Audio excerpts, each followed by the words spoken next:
On a vu jusqu'ici un début tranquille pour ce qui devrait être un mois de campagne tendu pour Jair Bolsonaro et Luiz Inácio Lula da Silva. Les deux candidats à la présidence brésilienne ont entamé une course de 4 semaines pour obtenir des votes avant le second tour du 30 octobre. Ensemble, ils ont recueilli plus de 90% des voix au premier tour dimanche, laissant derrière eux leurs concurrents. Le président sortant, Bolsonaro, et l'ancien président Lula envisagent déjà des options qui pourraient les pousser au sommet.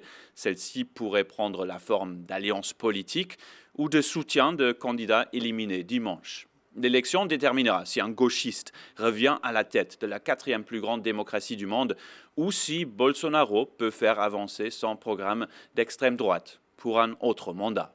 Bolsonaro, lui, semble essayer de faire appel aux électeurs les plus pauvres, qui constituent une part importante de la base de son concurrent, Lula. Pendant ce temps-là, la campagne de Lula devrait se concentrer sur la conquête du vote centriste, en particulier dans l'État le plus peuplé du Brésil, São Paulo. C'est là que le colistier politiquement modéré de Lula est un ancien gouverneur. Bolsonaro n'a exprimé aucun intérêt à amener à ses côtés des candidats à la présidentielle vaincus, tandis que Lula a déclaré qu'il avait déjà tendu la main à des concurrents qui ont recueilli ensemble environ 8% des voix combinées. Les analystes disent qu'il y a eu une migration de dernière minute des votes de certains de ces candidats vers Bolsonaro, le président du Brésil. Lula reste le favori pour gagner l'élection présidentielle à la fin du mois. Philip Crowther pour VOA Creole à Rio.